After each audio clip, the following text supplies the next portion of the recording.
Good evening. Thank you all for coming. This part's now defunct because I was going to introduce myself. I'm Paul Arles. I've been in the motor railway industry since 2014. And up until autumn 2020, I was with Hornby Railways and Corgi because somehow I ended up doing buses as well. Then moved on to Accurascale as project manager. And this now is my second talk at the MRC. Some of you may have remembered last year's episode with the Chaldrons, and this year it's something that steams and chuffs and humps around a track. So thanks for having me back. Tonight's talk. The J67, 68, 69 class of 060 tanks, ready to run models in 00 gauge. So no more kit building, no more of this. Well, you can, if it keeps you out of mischief, but we're trying to make it easier for you. Now, through the course of the evening, I'm going to refer to them by their LNER designation. So it'll be the J67, the J68, the J69. We do know that under the GER, they were done by their order numbers, and then that gets into a really long list. So if we call them the J numbers or the buck jumpers, I'm sure you'll all forgive me for that. We're going to cover the research, the how, what, and when, how we go about getting one of these projects together, what goes into a considerable amount of work before anything even gets put down on a computer.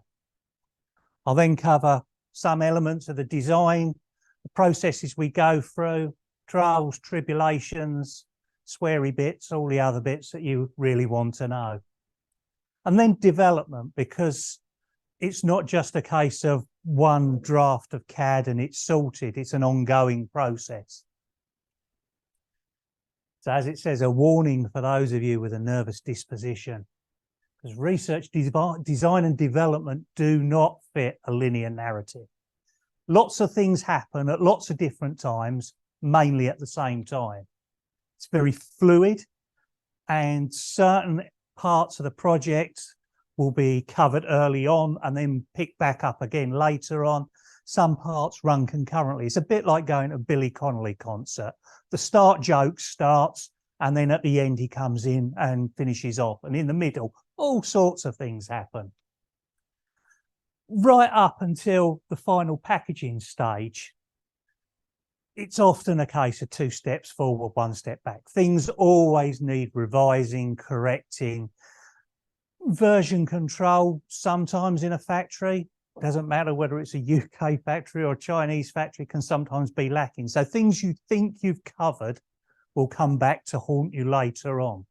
And vice versa. There'll be things done that you didn't want doing yet that then need to be corrected before they can be done again. You're not confused already. You've got another 2 hours of this. We're all gentlemen here. Shit happens. It will happen. Something will always go wrong. And it's often several things at once. So you don't know what's gone wrong in the first place. Doesn't matter what area you're in. As long as you know something is going to go wrong, you can plan for it. At least that's the theory. All projects need justification. We don't turn up one day in a meeting and go, do you know what? Let's make a 060 tank. Let's make Mallard. Let's make Flying Scotsman. Let's make a Deltic. It doesn't happen like that. Different companies have different approaches. The way things were done at Hornby is vastly different to the way they're done at Accurascale, which is vastly different to the way that Bachmann, Dapol, Rapido work. We've all got our own ways of doing things. And for us at the moment, the way we currently doing things works for us. We're a certain size with certain people. It's just the way things go. Going back to fluidity in the future, things might change. So whereas now we announce projects at EP stage, maybe at a time to come, we'll have an annual catalogue announcement in January like other companies do. As enthusiastic as we are about the projects that we do, and it's not just myself, it's the other project managers there as well as our graphic artist, our designer, all ideas go into the pot. but we are a business.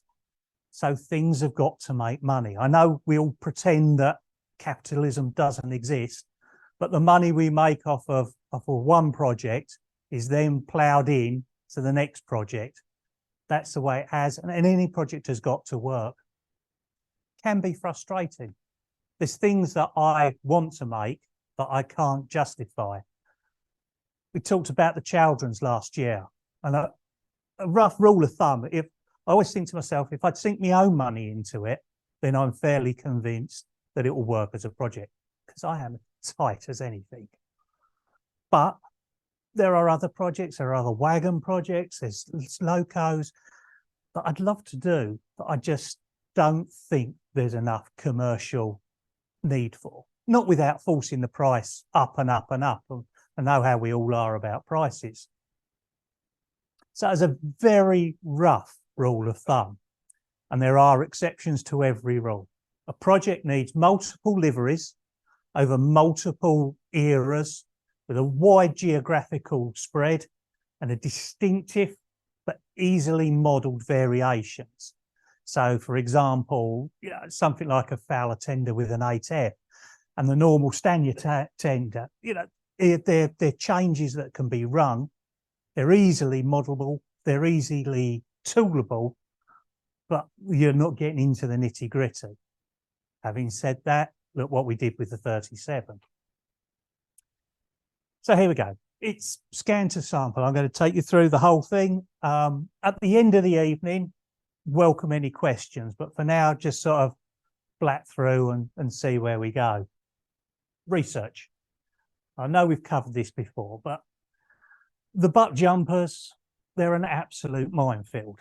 I'm surprised if any two of them are exactly the same, which means need to sharpen focus as we go through.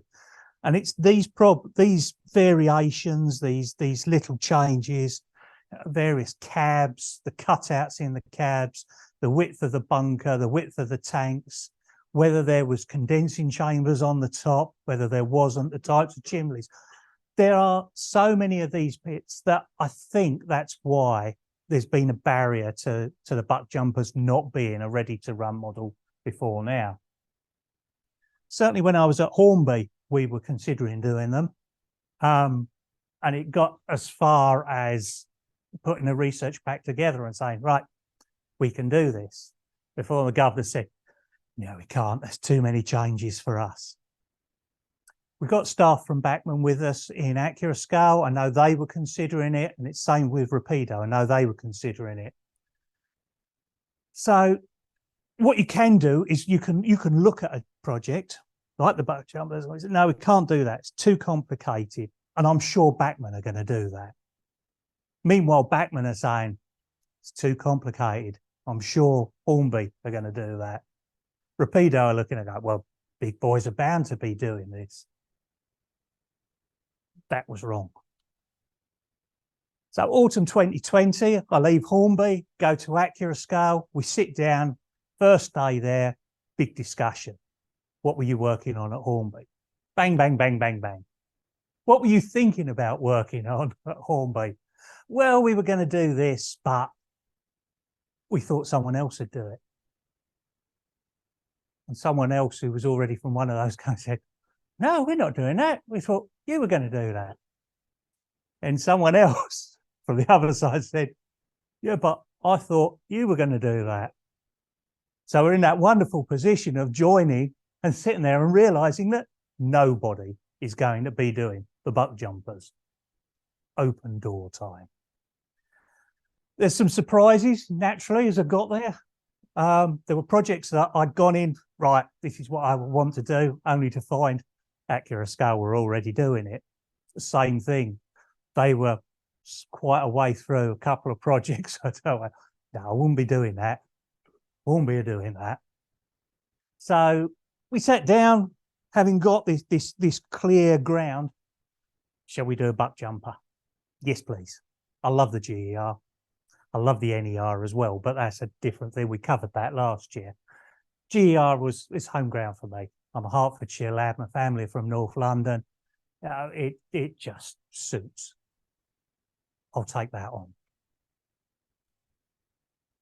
So the first part of it is, as I said, pulling up a research pack, having a justification. So you go through your research, you work out everything you need to be able to do the project. This page comes out of the RCTS Green Book. It's the Buck Jumper Family Album. That's as easy as it gets. So where do you start? Well, fortunately, Great Eastern, being part of what was to become the LNER, has really well covered with publications. So we've got the Green Books from the RCTS and Yeddens, two of the best Bibles you can have if you're doing anything LNER related. Now, I know there's other things and there's other magazines and articles written, but if you're working on a project, whether you're looking to research it because you're interested in it, whether you want to build a model yourself or 3D print something, these are the books you need to go to get a good grounding. Green books, I find, have got the history. You can go through a green book and you can pick up what is done when, not necessarily why, but in a certain order. And then for Yeddens, it's photographs. Photographs of both sides, photographs of the back, photographs of the front, sometimes photographs from above. There you go, picture. Neither publication is infallible. And I know you kind of, especially amongst the older generation, we think books are good, internet is bad. Well, it doesn't quite work out like that. A lot of these books were written at a time when information was easier to obtain. You know, a letter to BR or to your local LNER to Stratford would get you drawings. Times have changed from that, but also knowledge has been passed on, things have been looked into. So there are problems. The key to this is whatever you end up researching from whatever source needs to be cross-referenced. As I said, photographic references are absolutely essential for any project. And especially with the buck jumpers, because if we take ourselves away from the main changes like the cab, like the tanks, like the bunkers, it's things like the safety valves changing position. It's things like the toolboxes appearing, reappearing, disappearing and coming back slung somewhere completely different. It's about bits being missed. It's about bits being cut out. It's so many things. It's handrails, whether they're continuous or two pieces. So you need photographs of what you're doing to be able to make a decision, to be able to piece together a likely roadmap. A trawl through Flickr is a good thing. And what you find with Flickr is you often come across collections of photographs from railway photographers, from collections, archives, and it's a good source. It's always handy because they're there on the computer screen. You can bookmark them, you can put them into galleries, you've got a source of information. But for me, the best resources are the photographic libraries. I use ColorRail, Transport Library, Rail Archive Stevenson, and Rail Online, although a lot of Rail Archive Stevenson stuff has gone into Rail Archive now, Rail Online. These tend to be professionally taken, mostly unpublished resources. So it gives you alternative views. And of course, they absorb collections. So things like, I don't know if any of you remember things like the Milepost 92.5 collection. These are filtered down and through. They are invaluable resources. For me, commercially, they make sense. I have to pay for that. If you're going into something for yourself, then it's probably less aware, but at least you can look through the site. And again, you can form galleries and spreadsheets and print them off as you go through. And these are 4 examples of locos that we've announced in the range. Just showing a broad thing, side on, black and white, colour shots, colour shots. Everything was so gritty and grainy by the time colour was used in photographic collections that they might as well be in black and white anyway. But that said, the most useful views. And I'm sorry if I'm teaching you to suck eggs here, but these are the things that we approach and that you learn. Collections are full of lovely three-quarter shots, steam pluming out, thundering through the countryside, rake of coaches behind. Fantastic, lovely. Not particularly good for research. What you want are side-on views, rear views, front views, top views. Something like this. This is 43. Well, it was 43 before I clicked it. X Works, lovely. That's how it came out of Stratford Works. That ties up with a lot of the drawings we've got. Nice. Okay, it's in Works grey, but we'll ignore that for the moment. 7384, another nice side on. You can see you've got the widened tanks here, but it's still got the narrow cab and the narrow bunker. Makes it nice and easy. The sun's coming in at an angle, so there's no confusing the fact that it has got a wider tank. Other bits and pieces there. But do you know what? The really nice thing is when you find the opposite side shot at the same time. That is gold dust. Be nicer if there was a front and a back view again and a top view, but you know, let's not push it out a little bit. And then we've got 7190 here. Another lovely side-on shot. But what's that? And these are the things that crop up. Who's cut a hole out of that? Why is it such a nice hole? As you can see there, it's a definite rounded hole. So that's not something that's been done willy-nilly. That's been done to serve a purpose. And you start thinking to yourself, is that done for tablet exchange, something like that? We'll park that one. Maybe we won't do that in the first run. We'll wait and find out.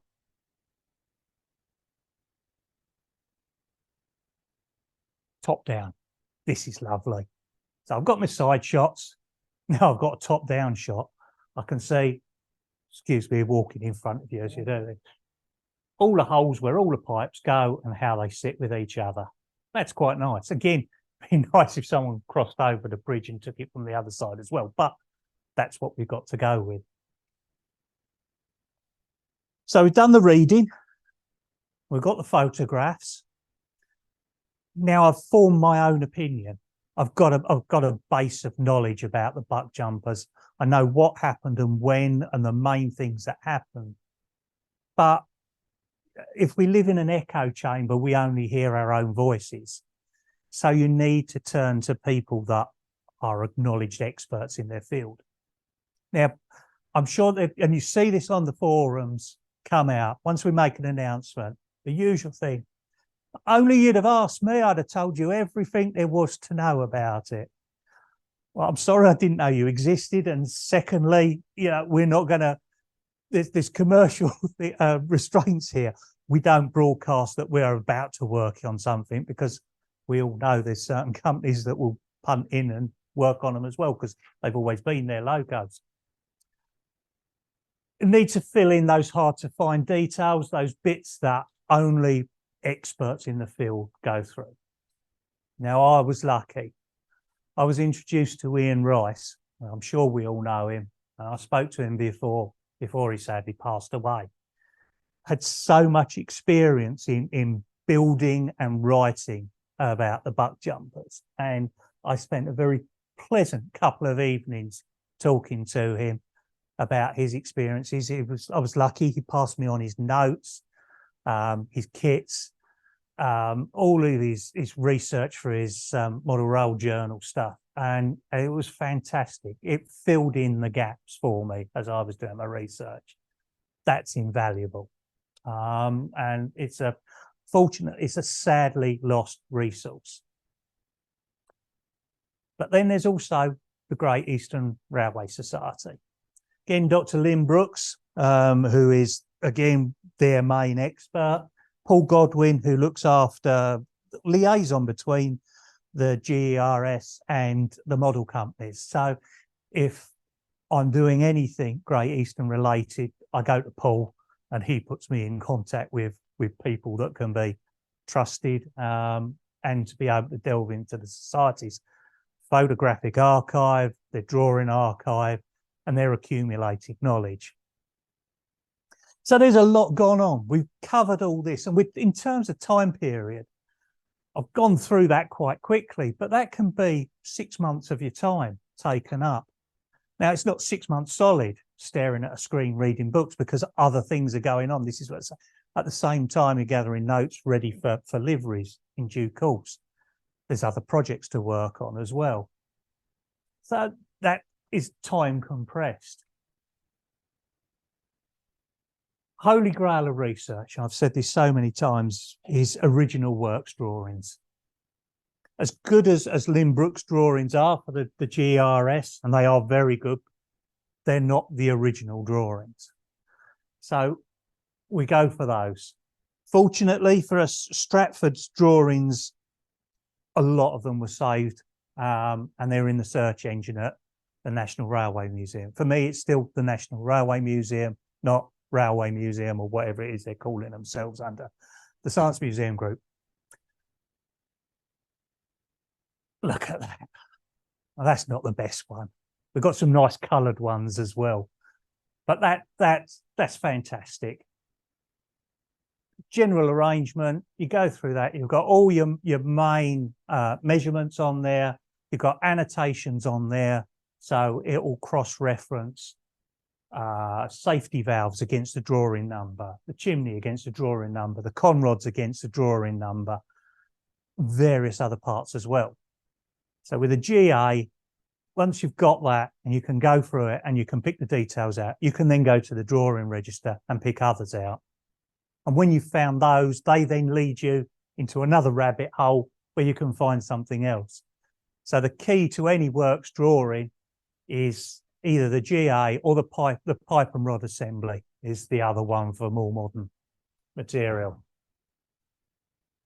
The less said about the time and the expense of getting scans and plans from the Railway Museum, we'll leave that, because that could take up a lot of ranting and a lot of soapbox time.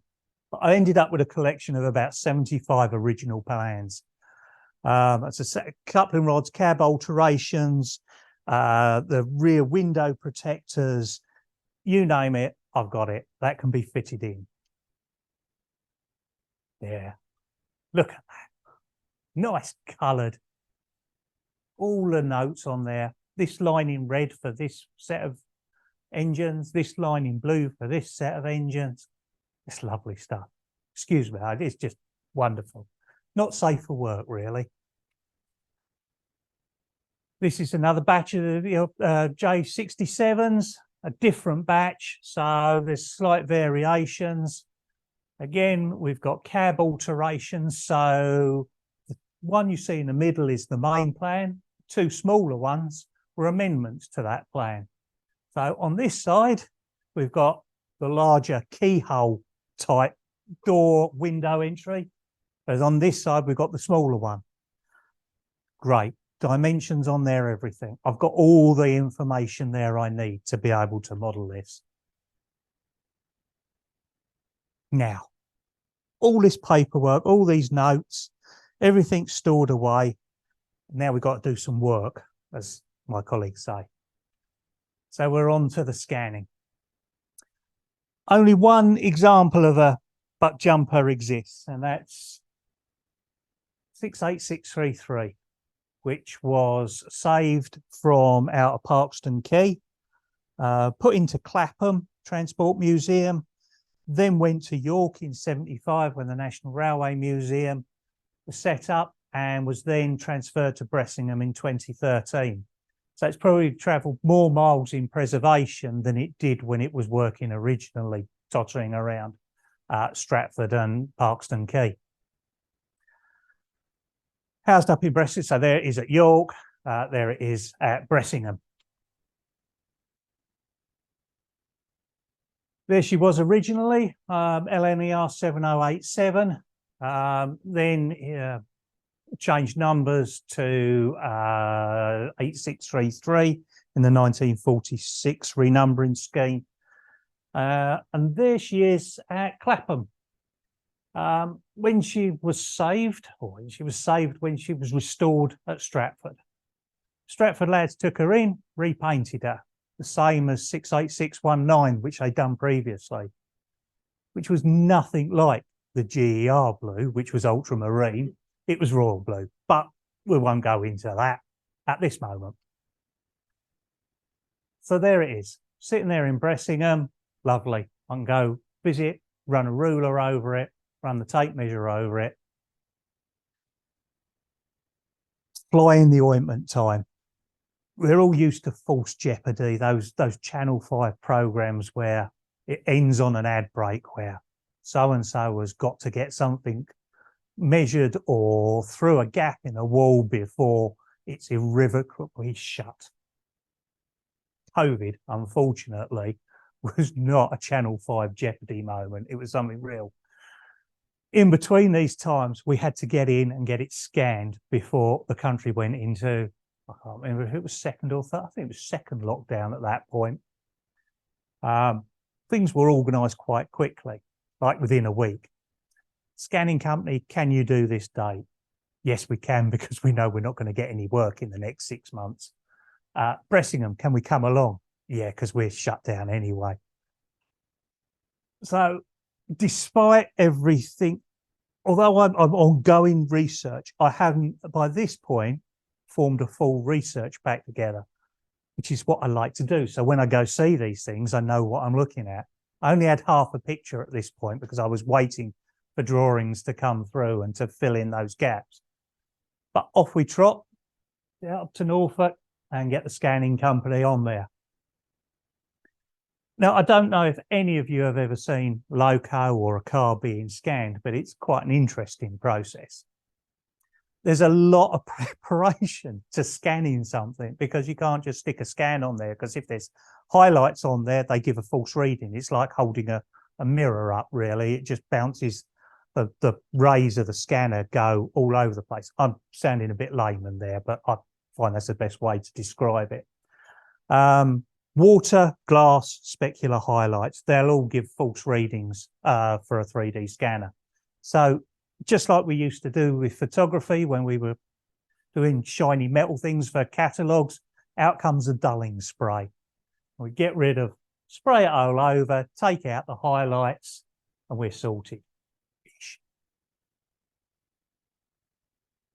Scanning technology has moved on.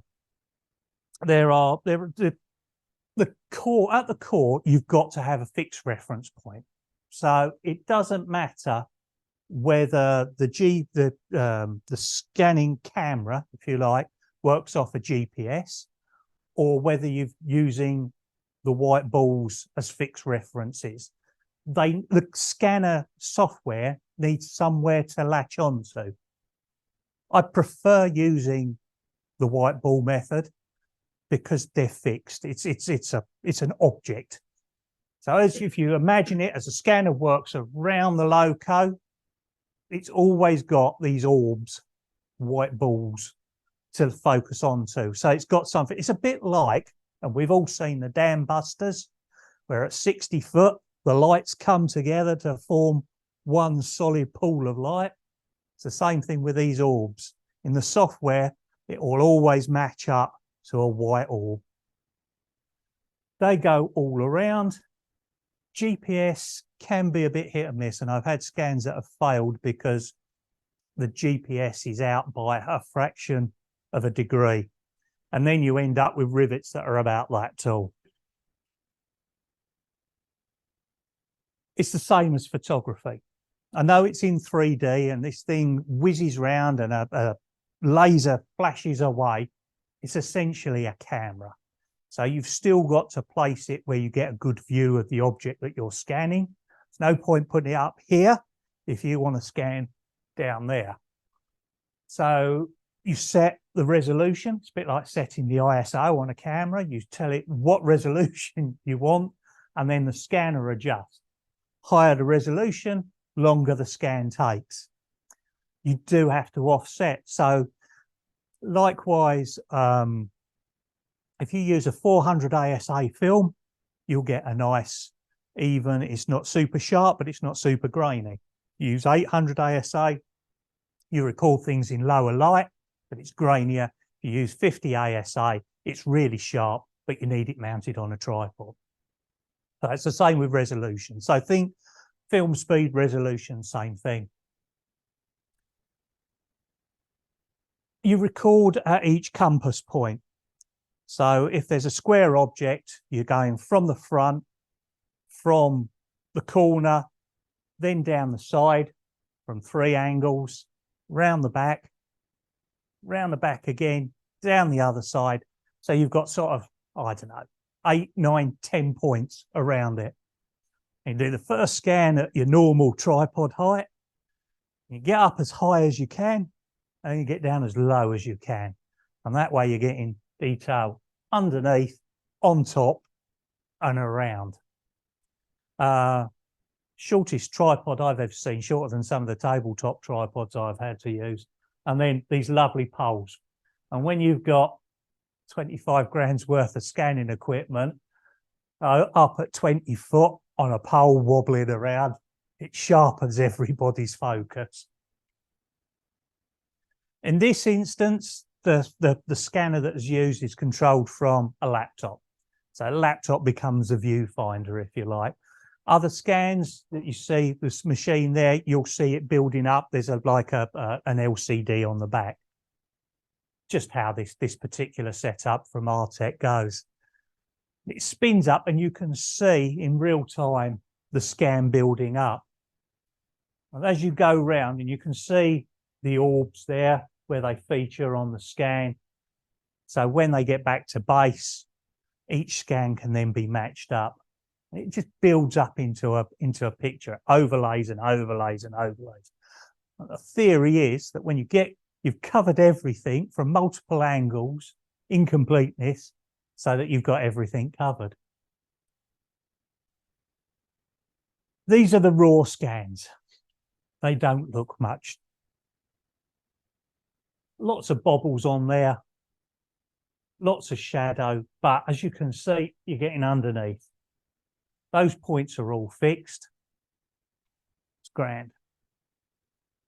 So it took about 6 hours of work to completely scan number 87 at Bressingham. What you end up with from that, which comes out of the scanner, is it goes back to the chaps at head office. They feed all the scans together, and you end up with this cloud point data. And it's difficult to try and explain what that is. So I'm hoping you all understand. If you can think about an object sitting there floating in space, the cloud point is that point there has been measured from various infinity points. All of these black lines are cloud points. They're taken from a place in infinity coming back. Like I say, that's the raw file. It can be rotated just like you see any 3D model.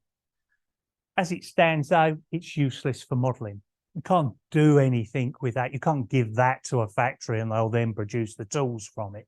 It needs to be broken down into individual elements into CAD. That's another sideways view. And this shows you the resolution, because obviously 87 is a number plate. It's picked up the solid bits, but it's picked up the lettering. And if you think how thin a layer of paint is on the side of a locomotive, the scanner has picked up that because it's coming in at different angles. And it's detected a minute change in the level. Well, that's how good scanners are. It's also why you get a lot of wavy lines in there, because the things aren't straight in the first place. Quick little story outside of this. When we was at Hornby and we did the K-class Pullmans, the all-steel Pullmans, we did one at Bluebell. Set the scanner up, did 6 hours of scanning, all the rest of it. got it back. Well, that's no good. It's bent. Unfortunately, over the years, the coach developed a bow in it. The scanner sees what's in front of it. So we got a nice bowed scan back, which then had to be straightened out by the designer, which is why you need drawings still. Right. All the time the chaps are going round and they're doing their business with a scanner. I'm not standing there. Well, yes, I am standing there a lot of the time drinking tea and eating bacon butties, but a lot of the rest of the time I'm taking measurements. Use the scanning, the measuring stick. And I know you've seen this in photos that we've done and you put out, and there's a usual thing, well, you can't tell what that is. How can you get a precise measurement off of that? The surveying stick isn't there for precise measurements. It's to put items in context with each other, the relationship between them. It's so you can put it on a grid, square it off, and realise that the buffer is sitting there against the number plate that's sitting there. It's more for guidance. It's for creating a grid. If we want to measure something, I use a measuring tape. Lots of photos taken. So things like the cab, go through, do a full 360 sweep. And these are just 3 examples so that when I sit down with the plans, which are just lines and drawings and numbers, you need to put flesh on the bones. You need to be able to look at something and say, oh, right. So when the drawing, which is a flat 2D thing, is talking about these little things on the roof, that's what it means. Those little things on the roof are where the windows clip up into, by the way. Said if you're going to measure something, you use a measuring tape. And it's a good idea when out on a research trip to do delivery elements.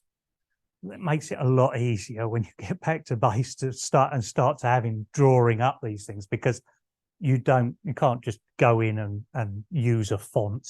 By and large, you do need to start drawing these things up. And if you've got the dimensions, it's easy enough to do.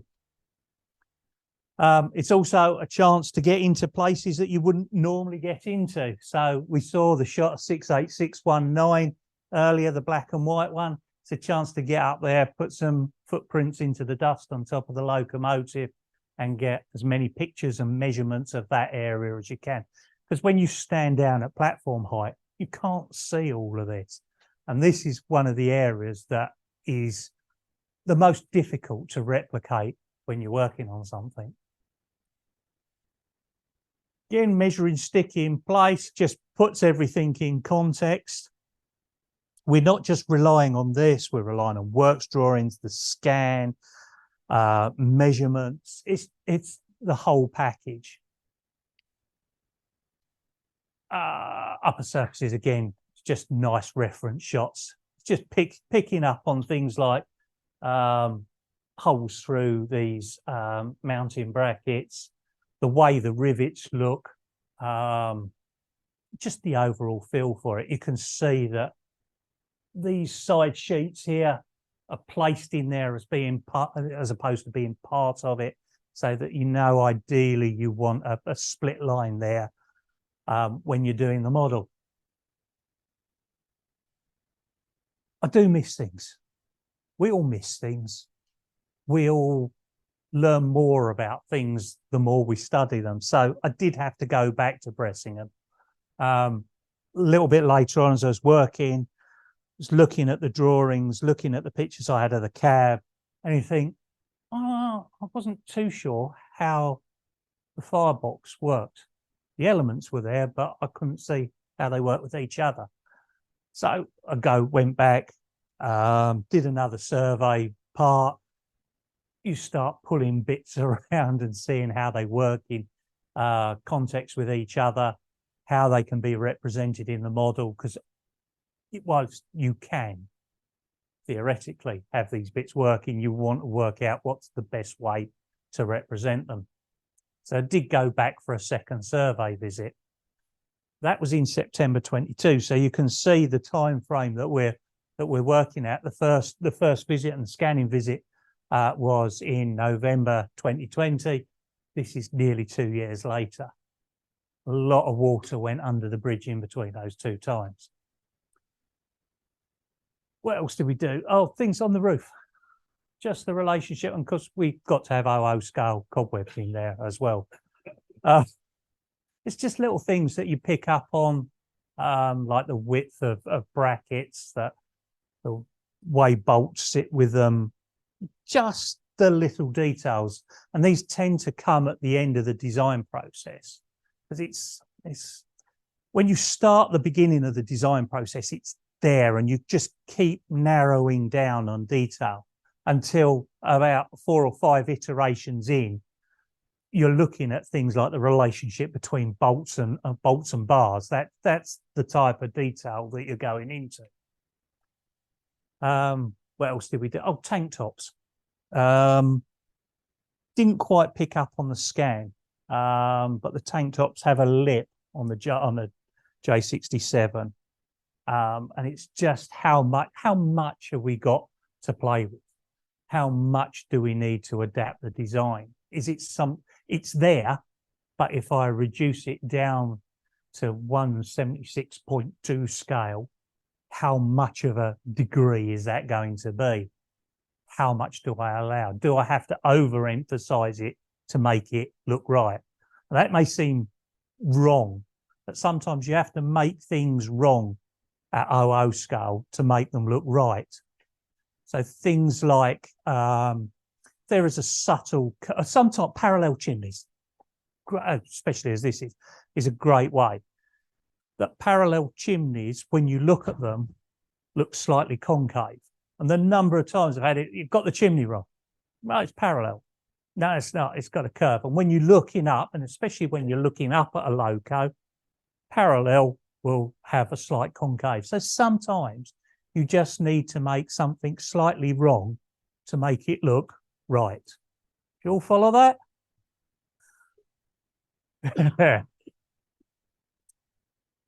Right.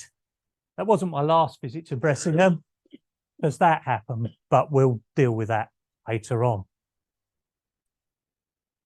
That went quite well. I think that's time for a brew, isn't it? Yep.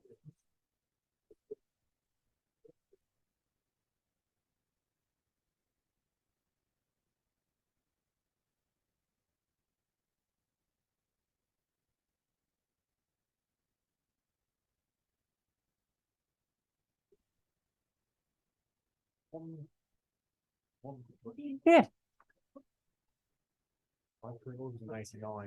Yeah. Good decision. I can't remember when. I think it was the week after it got from outside. I saw the rough idea of when it would be. Well, we're I'm assuming there's like it will turn up earlier for those who pre-ordered, but only slightly. So obviously, yeah.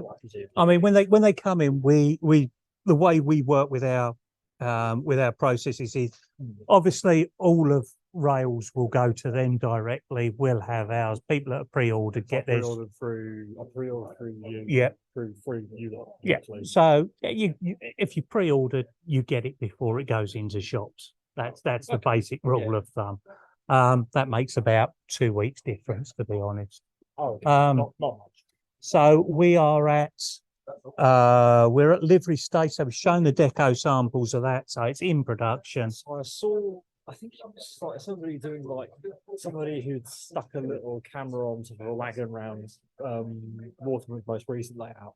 I could sort of see in the background, I could see three of them. Yeah, the deco samples were there. So they're in production. So yeah, they're in the latter stages. But you bear with us with the second bit, we'll cover time frames from there on. But yeah,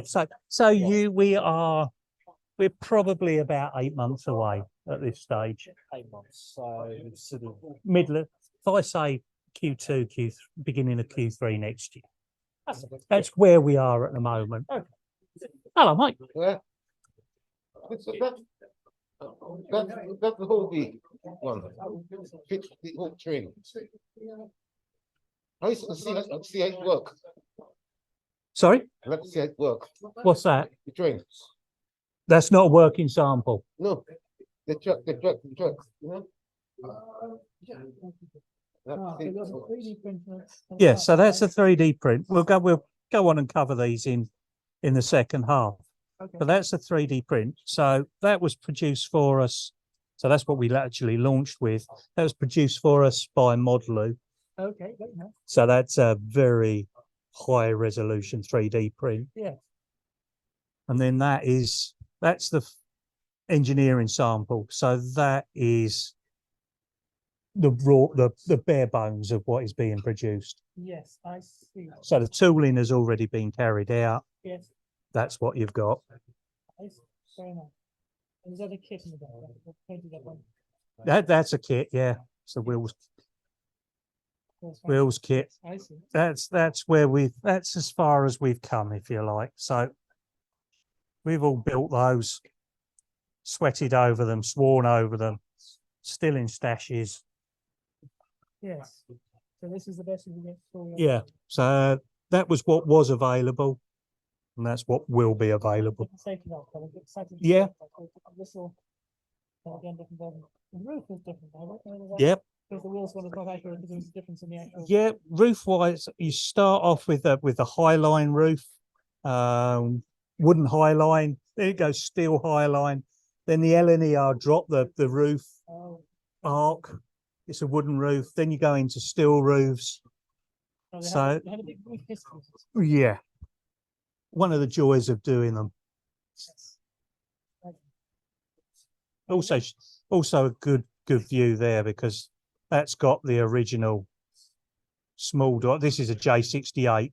So you've got the original size door, window aperture, but you can see it turns into a keyhole later on. Yes, so that's the wheels kit shows in the later version. That's very nice. And the wheels are different from the wheels. Oh, the wheels. Yes. And they're also different from the 3D print. Yeah. So you've got, the 3D print picks them up. It's Different from- subtle curve, and it's what I was just saying about sometimes you have to make things slightly wrong to make them look right. And the thing with wheels is getting that curve towards the hub. Oh, I see. Yes.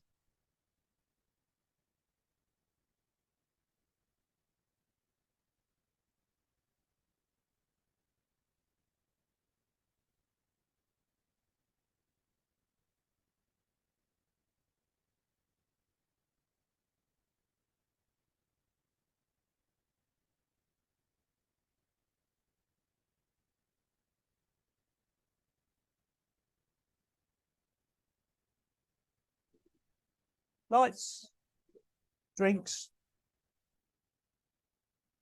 How are we doing sort of pace wise, lads? Are we going at a decent pace? Is it too fast for you? Is it just about right?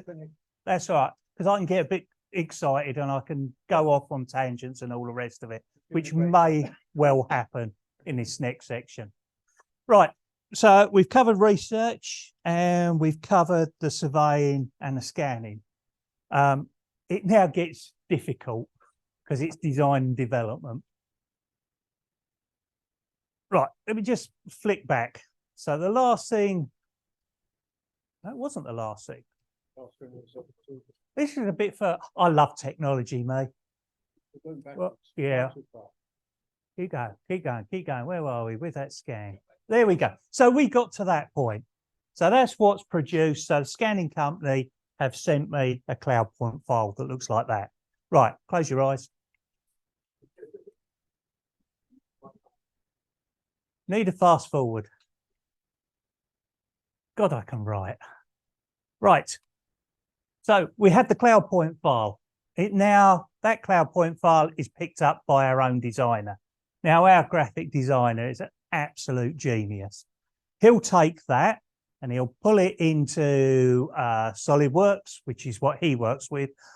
Other designers work with Creo, same sort of thing, just high-end CAD software. And we now go through a period where he goes, Paul, what the hell's this bit? Paul, what the hell's this bit? what's the measurement for this bit? Which is why we've got drawings with measurements as well as scans, as well as photos.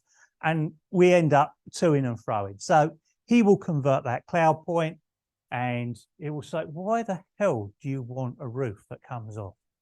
Because I do, because I want to see all the bits inside. All right, I'll do that.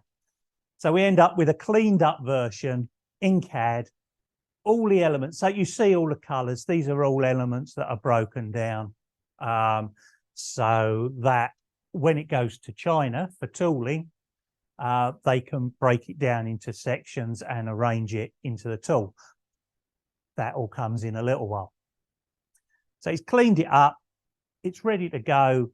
We've spent a couple of months to-ing and fro-ing and talking things over, and the wonders of Zoom and Slack and all these online meeting things and sharing screens and going through the research and all of that. And it's now going to China. First thing our factory does is go, that looks really nice and that's really pretty. But now I'm going to muck it all up and stick a motor in it and gears and put a PCB in there so that we can have speakers and stay alives and the whole rest. So what they do is they come back to me, and what you see here, this side is screenshots.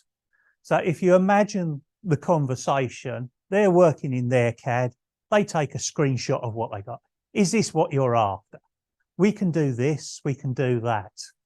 How do you like this? How do you like that? Is this the arrangement you want? We're going to drive to the rear wheels. Is that fine? Did you want it driven to the centre wheels? We'll place the capacitors here. We'll place the speakers there. So we're going through all this process at the moment, which are screenshots. And then when we've gone, yes, yes, yes, yes, that's what I want, we have proper CAD, which is what you see over there. I mean, here we're talking about where we're going to put the DCC chip. And with the buck jumpers, we're going in through the smoke box. So the smoke box is held on magnetically, and you pop the smoke box off and you grab hold of the chip and you slide it out and you put your decoder on and you slide it back in again. That's the theory. That's why we have EPs, so we can test theory. But again, we'll come to that in a minute. I'm spoiling my story. We've now gone through, we know where we want to fit the motor, and we're working on one example at the moment, and that one example is number 87. So we're trying to get it to the point where I'm happy so that I can have a base version of the loco. And these are views as we go through, the CAD views. You can see all the colours. Here, started to hide elements so you can see the internal arrangements. If we had another time, I'd sit here and I'd project the screen up on there, and we'd have eDrawings or SolidWorks up, and we could rotate it and you could all see it. But you'll have to settle for screen grabs at the moment, I'm afraid. We are, this is January 22. So again, we've moved on. You may remember that the second survey trip that I did was in September 22. And this is what I said right at the beginning. We've got different things going on at different times. So we've gone back in time here. This is when we're setting up the base version. There's still areas of this that need fettling. There's still the very tiny details that I want to get right. But at the moment, I'm making sure that everything is correct. We've got the Westinghouse pumps at the right size. They're in the right place. That things like the levers are set in the right position. It's just an ongoing process of research, revise, redraw. Research, revise, redraw. It's really unglamorous stuff. It's mind-numbing at times. It's really boring. This is the legwork that goes into the glitzy. Here's the model that we're producing. I say it's revise, redraw, research, research, revise, redraw. Feedback that goes back to the factory. That's wonderful. Here's a picture. Here's a box. This is what I want you to do. I'm really good at Pidgin English. I'm an expert in Pidgin English. And that's how we get on. We've got translation software that flips between Mandarin and English. As long as I've got a computer with me, I'm fluent in Mandarin. I even take it down to Chinese to order up now. So this is what it is. And this is, it's really that simple. The drawings come in, spend a week going through the drawings, send a review document back with lots of areas highlighted, change this. You've got this at 0.3 mil. Can we revise this to 0.2 mil? This is at 0.2 mil. We need to thicken it up. We've got clashes here. We've got things that we call undercuts. So where it's set, where you can't get it out of the tooling if you was to inject it. If I explain that, if you've got a tool and you never have it right, but if you're pouring liquid into a box to get it out again, the sides have to be, if you can imagine, at a very slight angle. So it pulls out. What you can't have is the sides at an angle like that because it flows in and you can't get it out again unless you come out the side. But then that gets really complicated. So these are the things that we're looking at. Are the pipes too thick? Are they right? Well, pipes in plastic can only go down to a certain thickness. Below that, we can go into wire. We're using metal. But if we use wire and metal, we can't get detail onto that. So it's, again, it's those compromises. I've just had this with another model that I'm working on. That's with a fan guard on the top of the loco. And the fan guard, you've got the mesh that sits across the fan. You've then got a guard that retains that mesh on the engine, and then there's a raised cross section on top of that. But if we do it in plastic, we can mold that section, but it can only come down to 0.4 mil. If I want to go below 0.4 mil, then it has to be in metal, but then it can't have any surface detail on it other than basic punch. So these are the little compromises. And I know I'm talking about points of millimeters, but it comes back to creating an impression. And if something is too thick, it's too thick. And it doesn't matter whether it's 3 mil when it should be 2 mil, or it's 0.2 mil when it should be 0.3 mil. Everything needs to be scaled and balanced against each other. So again, sometimes we have to make things wrong to make them look right.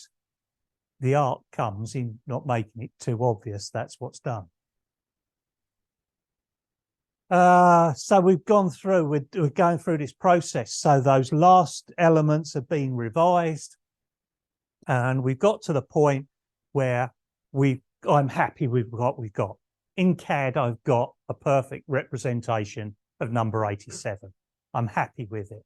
All the bolts are in the right place, all the rivets are in the right place, the right brackets are there, everything's fine. That's great. That's one loco in preservation. That doesn't make a range. We're not going to sell X thousand of one loco in one livery.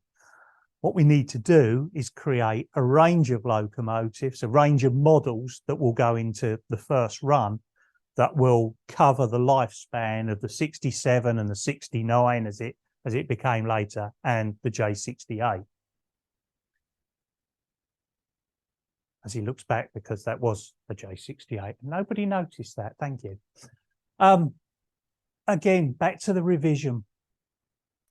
This is what it is. It's not rocket science. It's rings and pictures and putting the CAD in and comparing it to the shots that we took so that we can rotate the CAD into the same position as the photo, and then say to our designer at the factory, this is a photo, this is what you've done, this is wrong, that's right, please make it look like that. And that's how it goes.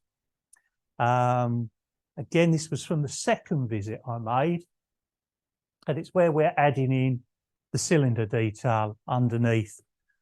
And when you look into a model, it's great because you can see air underneath the boiler.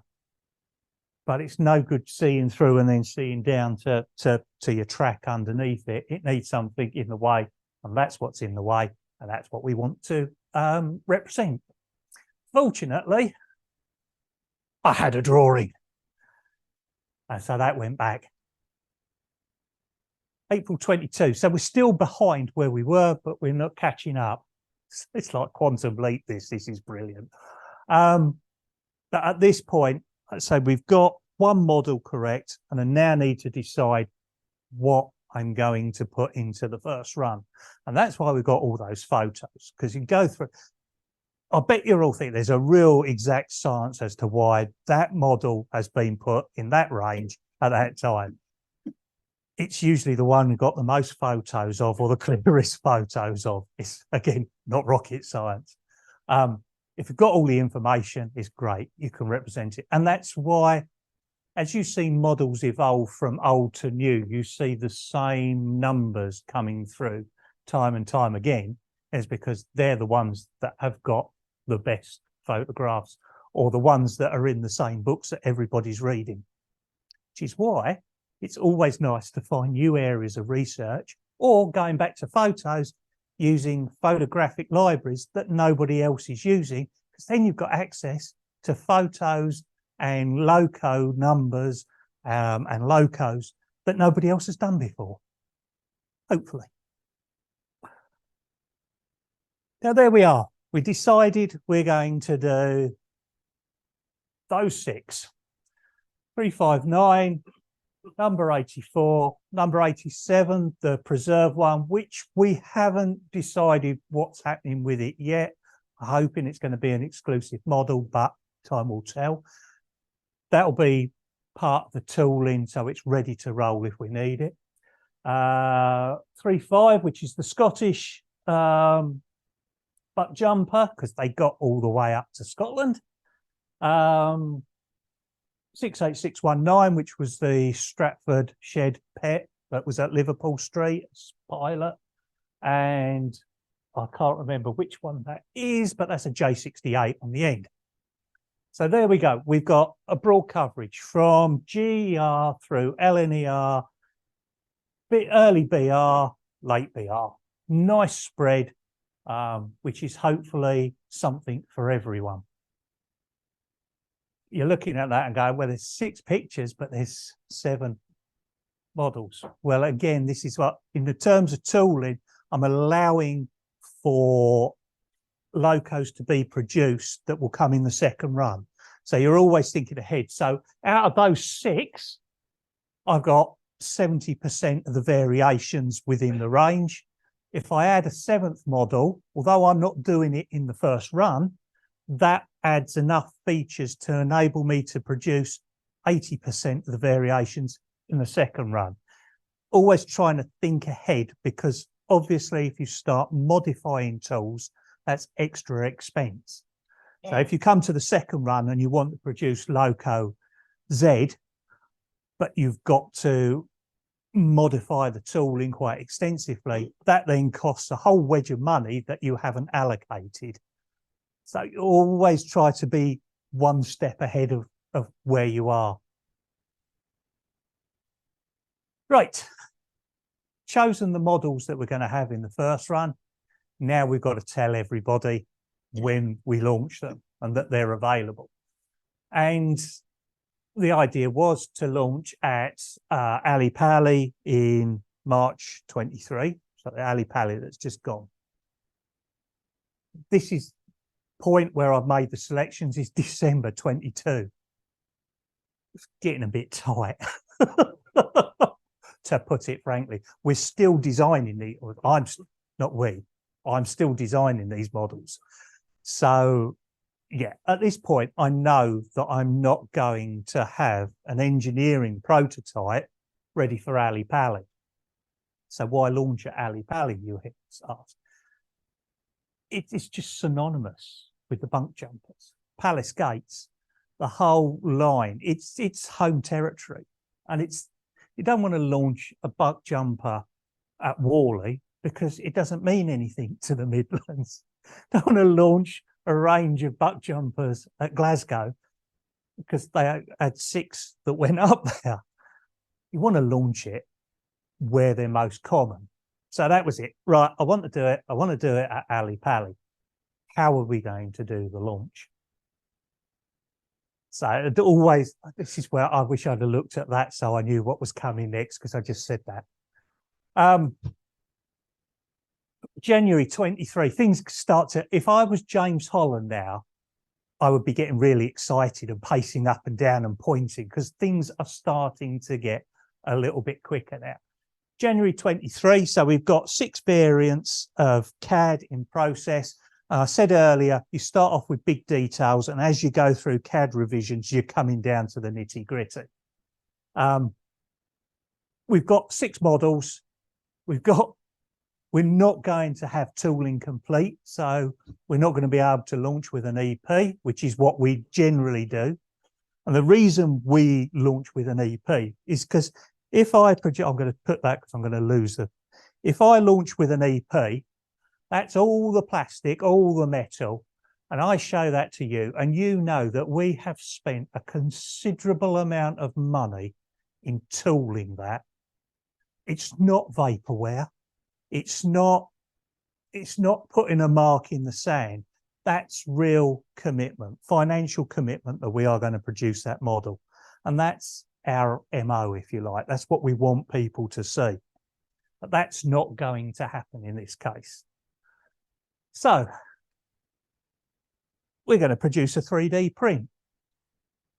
You see, we're virtually there. We've just got the final details to go. So a factory create an STL file of what was to prove to be the penultimate revision of the CAD. And what Modeloo have done for us, and this will be up on the front. Some of you have seen this already. It's one of the highest resolution 3D prints I've ever seen. At Hornby, we always used to try to launch a model with a 3D print. There's pros and cons to it. Whereas I said with Accurascale, we do engineering prototypes because it shows we've made commitment. At Hornby, it was always a case of produce a 3D print, because then you can iron out any problems before you get to the expensive part. It's just different companies work in different ways, as I said right at the beginning. So that's produced in about, I think there's about 4 or 5 parts there. It's a beautiful piece of 3D printing. So that is what was going in the cabinet at Ali Pali.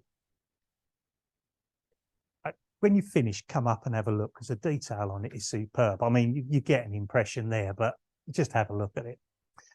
Right, and at the same time, the fact it's not just, it's no point just saying, here we go, lads, that's what we're producing.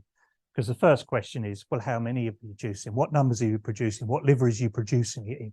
So what I need to do now is produce artwork with the different liveries. And you saw them back on the... So the factory provide 2D flat artwork for me. And from that, I then sit down and I spend a month colouring in, staying within the lines basically, and putting pretty colours on there and drawing crests, as my daughter says. It's all looking good, but at this point, we're close to launch. I could sign it off now, but what I'm going to do is just hold off, because when we launch these, people like the experts, like you know that bloke I spoke about earlier, if you only you'd have told me that you was producing this, I could have helped you. Well, I'm hoping he's coming to Ali Pali, because then he can have a look at the model and tell me where I've gone wrong, which you get quite a lot of. So I'm going to hold off of signing off for tooling, because I want to take into account any potential feedback that may come from you, whoever. But that's the artwork that's produced. That's about 3 weeks work there. Late nights, sitting there, colour research. And what I was saying earlier, that the GER was ultramarine blue. That was their colour. We can go back, we can prove this. We've got paint samples that prove it. We've also got other locos that have got it. But when 68619 became the Liverpool Street shed pet, Stratford, it was my mate from Stratford, your lads, I don't know what they did, but they thought that was ultramarine. That's royal blue, that's ultramarine. Somewhere along the line, somebody had a different idea. It's just yeah. So what they did was produce that. The Chev 68619, the Chev pet was the Liverpool Street Pilot was done in that colour, and then obviously when 87 was saved for preservation, they said, well, this is easy because we already did it with that, so we'll punt it out like that, and that's the colour the preserved one is, and that's the colour it should be. But anyway, it's like that and it looks nice. So we've got J68. Only one J68 actually carried the BR late emblem on there. Oh, sorry. Should have had a laser pointer, shouldn't I? So that's the J68 in late BR. 84 in GR Ultramarine. Royal Blue 68619, the Liverpool Street Pilot with a lovely little northeastern crest there, which I'm not going to blow up because that's still really rough at the moment. I need to refine that. LNER 359 in the first LNER Legend, and that evolved quite rapidly between 23 and 26. And then the Scottish ones, 535 in early BR. That is our launch range. So sit there, spent 3 weeks doing the artwork, doing the colours, colouring in between the lines, picking out all the little details, painting it, making crests, all the rest of it. Some of it is reused. So I don't redraw the BR emblem time after time. I just resize the one I've got. So done that, all the copy, because obviously when we launch, there's the blurb that goes on our blog, there's the PR blurb that goes out to the magazines that they very kindly print word for word. Website, other people. So we've got they're called assets, but it's just all the material we need to do for launch. Sorry, I'm getting in your way there. The final piece of the jigsaw is the launch video. Now, in the past, we've worked with Hornby Magazine and we've done launch videos. So we did like the Chaldron and the NER 20 tonners. That was done with Richard, who was at Hornby Magazine then, but is now with us. Because it was going to be launched at Ali Pali, which is a BRM show, we did the video launch exclusively for BRM. So I met Phil and Howard at Bressingham again. They're getting sick of the sight of me, they really are. And we did the whole launch video. So where we go through the history on why we're doing it and the numbers of the ones we're doing. And then we do some posy stuff where it looks like I'm measuring, but I'm not really measuring because I did that 2 years previously. And it gets clicks, it gets the word out. It's the final piece of the jigsaw. You may recognise that bloke because that was at the launch. So obviously we've launched, we've got to Ali Pali, we've made the announcement that we're producing the buck jumper range, and first thing Saturday morning, before we've even got aching feet, Lawrence is there letting us talk about our new model. It is an exciting time. We are all enthusiasts at AccuraScale. We like to think that we're like you, but we're on this side of the fence. So you've got that whole thing of you're producing a new model. It's never been done, ready to run before in OO gauge, bring something new to the market, really excited about it. At the same time, there's a level of anxiety. Well, we think that you people are going to buy it, but are you? Are the sales going to go okay? Is it the right one? Have chosen the right liveries? There's always going to be this, oh, you should have done 358, not 359, because that was my local and it was at Fenchurch Street and all the rest of it that goes on. It's a tense time. It went quite well, and it's quite a welcome break from the design and the research and everything that goes with it. So we get to April, taking into account a few bits of feedback that came through out of the launch, Ali Bally, and selected voices that you listen to on RM Web, and filtering out a lot of the voices you don't listen to on RM Web. And we've got a point where we've got all of those 6 variants that you saw earlier. We've finally got down, happy with everything, time to sign it off.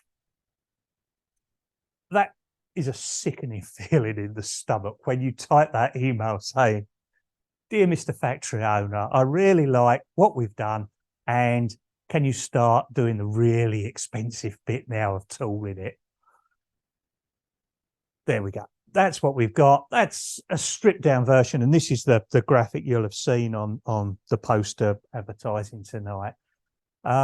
It's quite nice to do this because you make some parts transparent and you can see the motor, which is a coreless motor, the gears driving the rear axle, and all the bits in between, and the speakers, and the gears and more gears and lots of separate parts. And that's kind of cool. I've been working in this industry, let's say, since 2014, and you get to that point and you think, you know what, I've got a cool job. That's good. Anyway, I digress. We go through, like I say, Mr. Factory Owner, please make some really, really expensive bits of metal and start squirting plastic and metal into them so that we can make models for you people to buy. And we get sort of like weekly updates. We have different models made in different factories at different times. So spend quite a lot of time talking to our factories, how you're getting on. Are you having any problems with it? How's tooling going? Have you encountered any difficulties? Is everything going as it should be? How many parts have you managed to get on a sprue? How many tools have we got? You're sorted with that. You've got, everything's going fine. You haven't got dog's hairs in the tooling, have you, please? And as you can see, everything is marked up, and these are the tools. They are really heavy. I don't know if any of you have ever picked up a tool, but it hurts. Plastic bits, what we got? We got, that is sprue. That's the motor and the wiring and brake parts, I think, and chassis. That's a bit like a locomotive that I drew when I was about 3 years old. I haven't got much better. So that's the bit that goes underneath. First injection was in plastic for the chassis. The chassis is actually die cast. But there we go with that. So all these photos are coming through from the factory just to show that, a bit like us with our EPs, to show that we're, you know, we've committed to it. The factory's sending these through rather than we're not doing it. We've subcontracted it to a bloke that makes widgets down the road. It's quite a good update. Now, this should work. These are the type of updates we get randomly. There we go. That's a working chassis. I'll watch this for ages. The light that's on the back. That's the flickering firebox. It's not flickering too much at the moment because this is obviously still fairly early on. But yeah, it just shows, and that's quite a relief when you see something like that come through from the factory. It does work. This is sound effect testing, and it's not coming through, is it?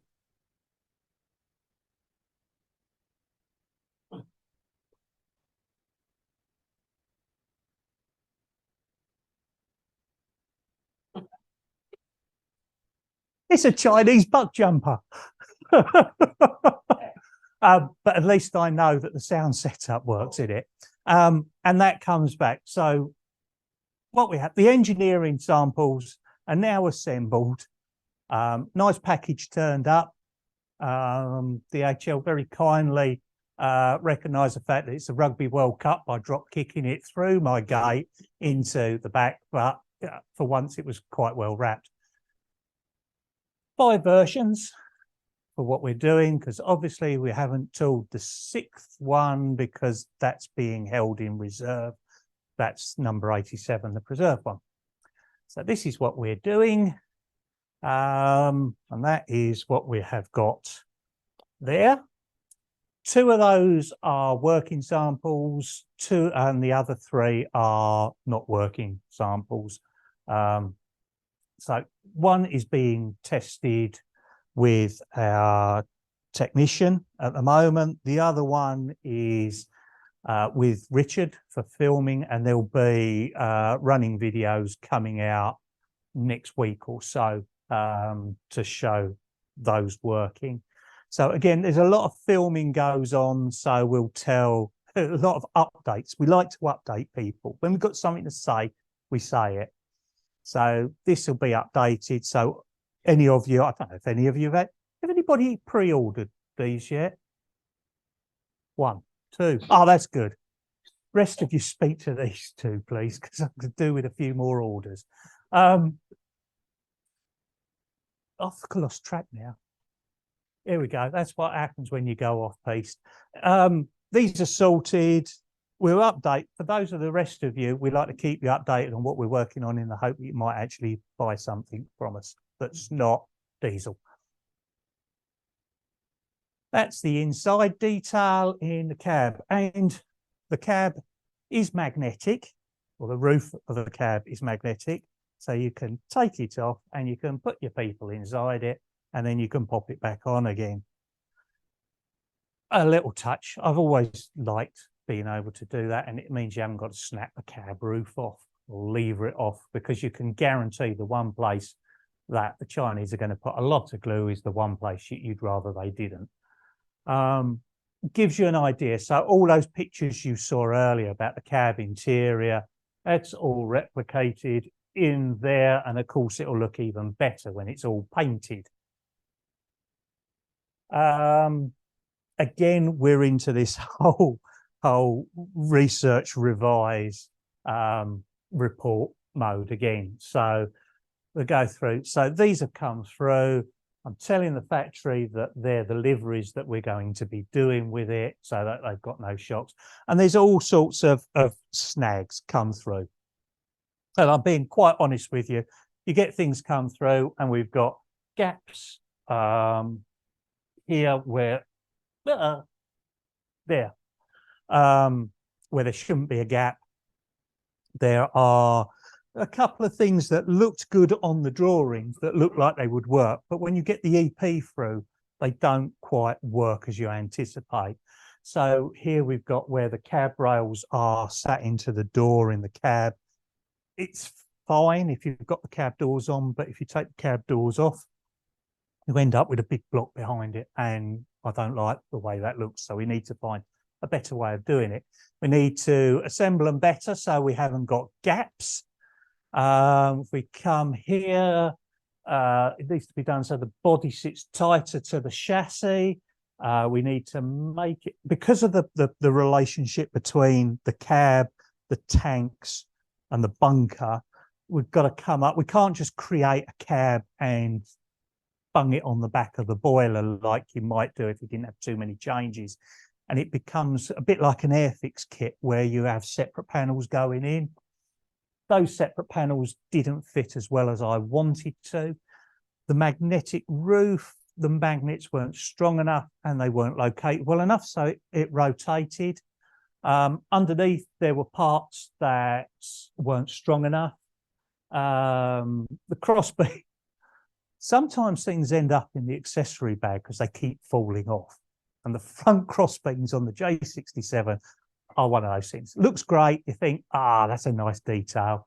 And when they came through, I got 100% fail rate on them shipping. So that bit will go in the accessory bag. And if you want to fit the cross beam on it, there it is. Good luck. But I'm not doing it because there's a warranty nightmare. A little bit of honesty never goes amiss, does it? I could see my Fran. I'm sorry, mate. I'm being honest. If you're listening, if you're not, don't worry. I didn't say that. Fit of the brake blocks that needed adjusting. Things like the whistle on the specification, I put down that I wanted to turn brass whistles. They were plastic when they turned up, so that's look at the specification. That's what I asked for. That's what you'll give me, please. The chimney, the seam hadn't been polished out on it, so the mould seam, so the two parts of the tool come together, and they come together. It leaves a slight witness line. That's fine as long as it's polished out. It wasn't polished out. Factory say, "Oh, it was only an EP." I say, "Well, I'm only making a comment. Sort it out." Smoke box levers. One of it just wasn't glued, so it just went straight through. That needs sorted. Cab roof interior. Well, there was a couple of ejection pin marks in there, and I really don't like ejection pin marks.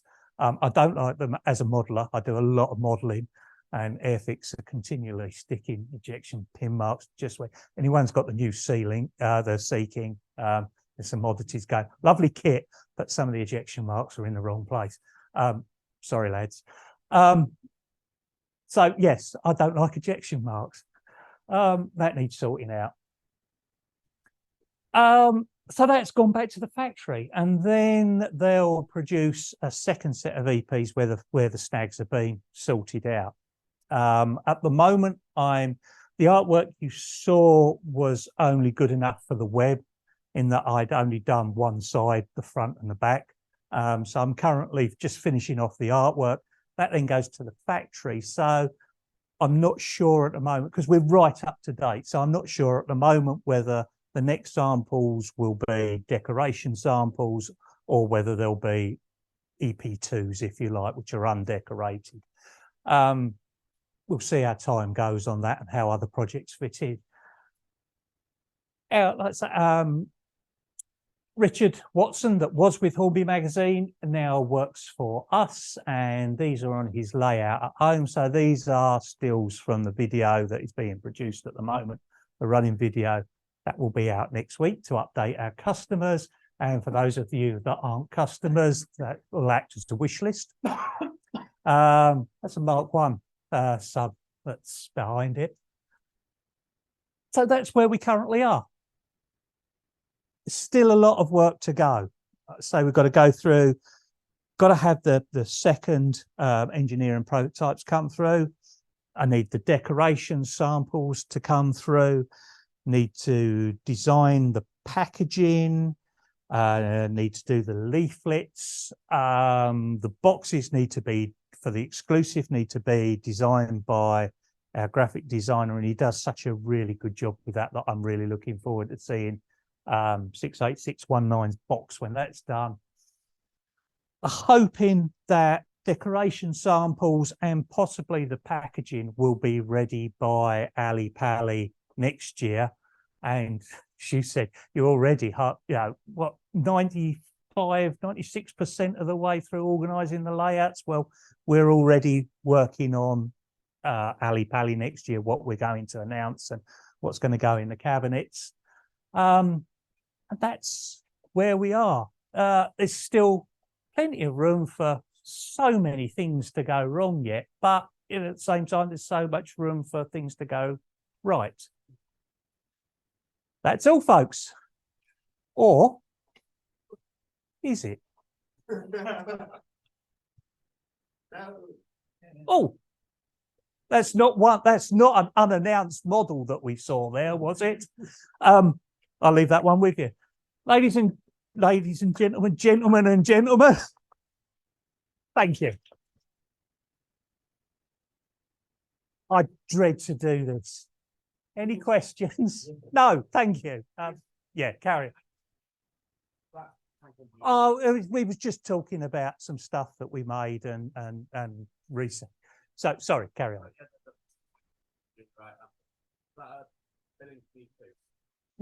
No, it's Holden J67. So buck jumpers. Yes. Yeah. The J67, the buck jumpers. All right. Yes, certainly. When they come out with a new logo or whatever, is it an in-house thing or do they ask the modelers what do they want to see next? There are a number of wish lists going, and when we go to Ali Pally, there'll be people who will always come up and say, I think you should be doing this, think you should be doing that. There are wish lists running on RM Web constantly. We also know what we want to do, because there's a range of things, and things slot together. Does Aquascale only produce what they can scan, or will they do something that has been scrapped, but they can only go by? No, we'll go from what we've got. So the scan is really nice, but as I said to you earlier, you can only scan what's in front of you. The answer I'm going to give you now is the class 313 has not been walked out as a 00 ready to run, but the super delta hasn't been finished. So would you consider doing a super delta? As a going right the way back, if there's criteria that you go through, has it got multiple liveries? Does it exist in multiple eras? What's its geographic spread? They're all, you know, that's a but there are exceptions to the rule. So things like the W1 that did at Hornby, like Duke of Gloucester, they are yeah, I know why we won't go there, but it sold well. So sometimes one-offs will sell really well. So if you can produce one thing in a big quantity because a lot of people want it, then it's commercially viable. Wondering what happens next, but you know, That's the whole point. Yeah, Yeah, that's the whole point, you know. And we've done everything from the Chaldrons, which are the beginning of the 19th century, up to, and on this is on the Irish side, the current ICR, which is the Irish equivalent, if you like, of a Meridian or an HST. So we cover everything from modern day back to the dawn of the railways. And we don't want you to be able to guess what we're going to do next, because that's part of the fun. So if you decide that want to do, now please don't, I know, if I was to decide to do Gladstone, we're not doing Gladstone, internet anyway. But if we decide to do that, we'll do that, but we'll do it because we can justify it and make a business case for doing it. What you showed at the last announcement, we saw the peak. I thought 46. That's part and parcel of the fun. When we do, like, I think, you know, when we do the videos like we did at the GCR for the announcement of and we make no bones about it, the 16-tonner is not a glamorous item. It's mundane, it's boring. But business case wise, how many people are going to buy multiple items of those to run on there? Hopefully everyone. I won't ask you to put hands up this time. But so part of the fun in doing a video is you do a bit of teasing. So yes, there was an AF and a peak and that's it. And it all got, and you can see, you see the comments flood through on YouTube. Oh, they're doing this. Oh, they're doing, oh no, it's a bloody kettle. Oh no, it's this. Oh, someone else doing that one. And that's part and parcel of the fun. And we have fun. That's the most important part. This is a serious business. It's if we don't make money, then that affects the next project in the line. It doesn't just affect that, it affects other projects, because so this is a serious business, but it doesn't mean that you can't have fun while you're doing it. Loads of stuff. And you won't have enough money for it. And I'll give you a tease. Next announcement is at Getz. It's our first O gauge 7mm loco, and it's going to be Diesel. There you go. Thank you. Next question. Yeah. I was going to ask, probably not relevant, actually, what you said, but do models made, commercial models like yours, always have to run around sort of R1 radius curve? No, depending on what. Unfortunately, R2 is like the criteria because of train sets. So yes, everything has to go round an R2 curve because that's what it is. It's a bit like everything's got to have a tension lock on it because that's a tradition. And we all hate tension locks, but if you don't put it on, everyone moans that they're not on there. So there are certain things that you do have to do.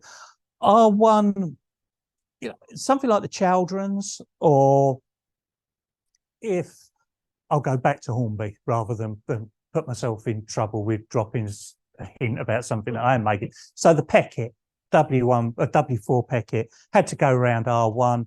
That was what, in a way, it was designed for in the first place because it was on sharp curves and on all the rest of it. So you want that to go around R1 because that's what you see the modelling potential of that to be. Chaldrons are the same thing, tight curves. That was why they were built. That's why they lasted so long. You want them to go around R1 because people will be using R1 to replicate that in a layout. But R2 curves are what you aim for. So as bad as they are, yeah, the ICR will have to go round R2 curves because people have got R2 curves. And it's not just about having R2 curves. If you've got an R3 going into an R3, so you've got a snake, that central section effectively becomes an R2. So we get that, oh, it won't go, I've got R3 curves and it won't go round. How have you got them? I've got them in a snake. Then that makes that tighter up than an R3, than an R2. So yeah, all of this. And that's why we have running samples of these, because you should see some of the stuff that we have laid out ready for it to test. Steve, myself, a couple of us, we'll lay stuff out on the carpet, as certainly someone does, and we'll see if it works. You know, what our biggest hit in terms of video is a 20-second video that went on Facebook of Steve's front room, where he just linked a load of curves together and run a loco up and down it.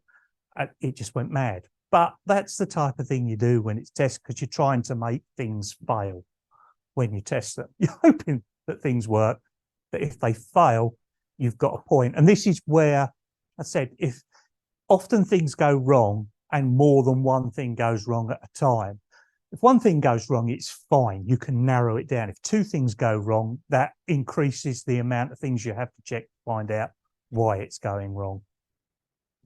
Anyone else? Oh, you're right underneath me. Yeah, go on. Yeah, you say you like to have fun. Well, what have you heard? What have you heard? When I started modelling, Triang used to keep models in their catalogue for year after year. And I even had a Princess Elizabeth that started off as a Canadian Pacific, and I didn't like foreign trade, so I got a new body for it and a new tender, and that was easy. Just about a week ago, because of a PO that I placed a while ago, I got a rather magnificent manor delivered to me.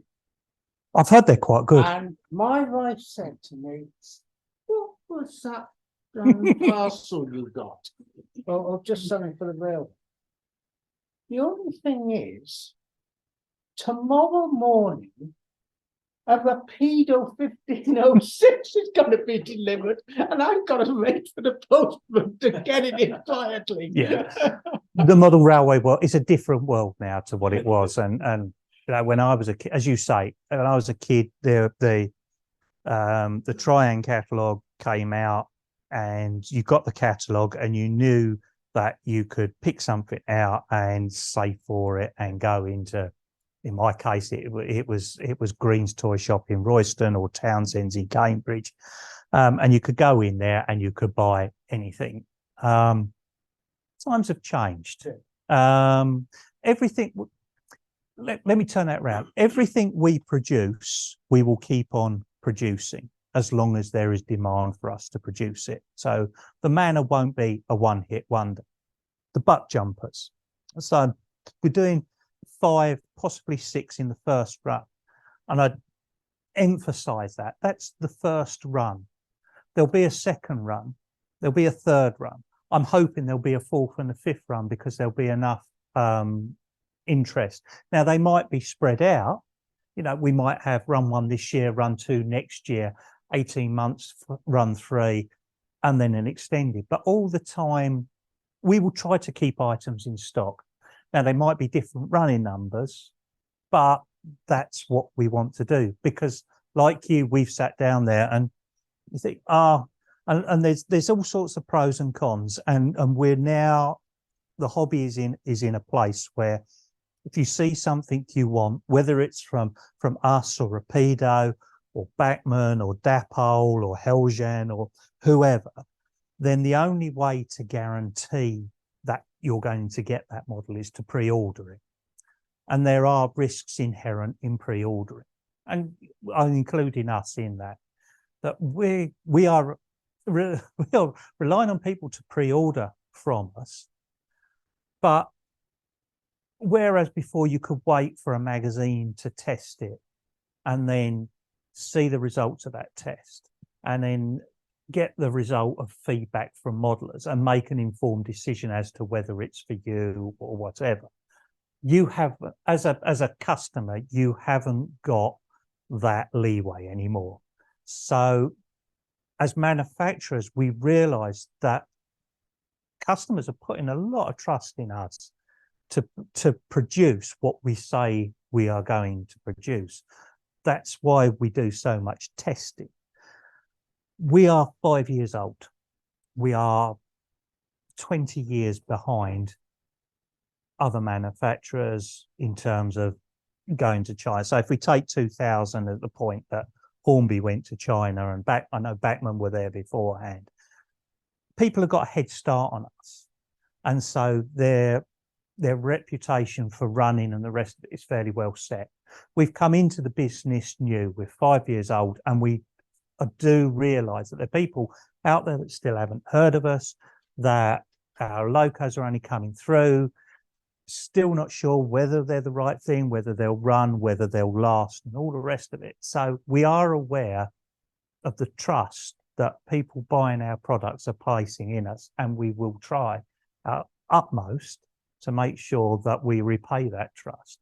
And that's why our customer service and our warranty returns are second to none. We believe they're the best in the business because if you make a mistake, you've got to own it and you've got to accept it. And it's the way you combat any mistakes or any warranty issues that defines you as a manufacturer.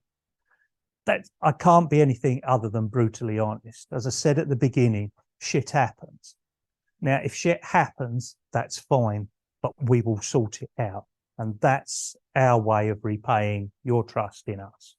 But let me just add to that. All summer, wanting a Manor, it would be easier to just go out and buy it. Mm. But I believe that this year would be better. Thank you. What I had for the As I'm so glad I did. smashing. Thank you very much. Firstly, I just want to reassure you, I'm trying to spoil you first. Good man. I've got the order form here as it. One of them I'd like to sound with.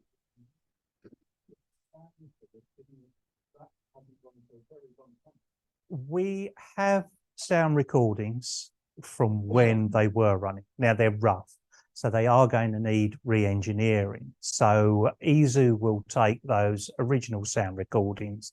Fortunately, there's plenty of them, and they will, if you like, re-engineer those sounds. There are things like whistles and door slamming. We can go anywhere to get those.